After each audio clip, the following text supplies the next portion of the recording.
Hi అండి, అందరికీ నమస్తే. ఈ రాగి ఇడ్లీ ఆరోగ్యానికి చాలా మంచిది. చిన్నపిల్లలకైనా పెద్దలకైనా ఈ రాగి ఇడ్లీ ఎలా చేసుకోవాలనో చేసి చూపిస్తాను. నేను ఇన్స్టెంట్ రవ్వ సూపర్ మార్కెట్లో దొరుకుద్ది. ఆ రవ్వ ప్యాకెట్ కొనుక్కొచ్చి ఒక చిన్న గ్లాసు మినపగుండ్లకి 2 గ్లాసులు రవ్వ కలుపుకోవాలి. నైట్ కలిపి నానబెట్టించుకోవాలి. నేను ఒక గ్లాసుకు 2 గ్లాసులు రవ్వ తీసుకొని నేను రాత్రి కలిపి నానబెట్టుకొని చేశాను. ఇప్పుడు చేసి చూపిస్తాను. చాలా అంటే చాలా ఆరోగ్యానికి మంచిది. చిన్న గ్లాసులు మినపగుండ్లు తీసుకున్నాను. మిక్సీలో పిండేసి ఇన్స్టెంట్ రవ్వ, ఇది రాగి రవ్వ సూపర్ మార్కెట్లో దొరుకుద్ది, మన ఇడ్లీ రవ్వలాగా. నేనైతే ఒక గ్లాసు చిన్న గ్లాసు మినపగుండ్లకి 2 గ్లాసులు రవ్వ పోసి కలిపాను. కొంచెమే సాల్ట్ పట్టుద్ది.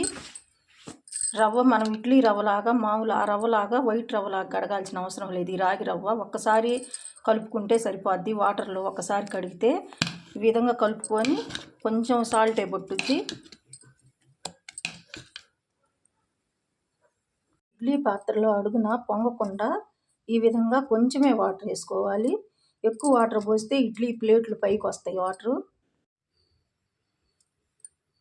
3 ప్లేట్లు వేసాను నేనైతే. మేమిద్దరమే ఉన్నది, మా ఇంట్లో ఇద్దరమే, నేను మా వారు. అందుకని నేను 3 ప్లేట్లు వేసుకున్నా.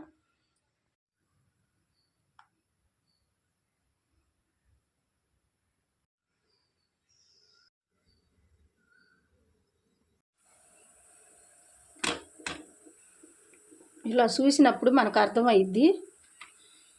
లైట్గా గుంత పెడితే ఇంకొంచెం 2 నిమిషాలు ఉడకాలి.